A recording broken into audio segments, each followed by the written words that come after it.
কাৰণে মাতিবানো কাক ওলাই দেখোন আহিলে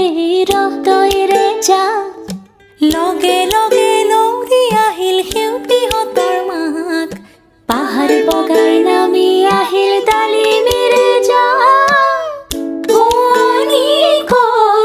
অসমীৰে একতাৰে সূতাবোৰে মুহুৰাতে ল'লেহি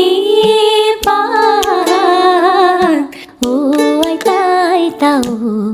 এনে আইতা নাচনি তাতে নাতিনিৰে বিয়া অসম আকাশ পোহৰ হ'ব উৰুলিতে দিয়া ও আইতা আইতা ও এনে আইতা নাচনি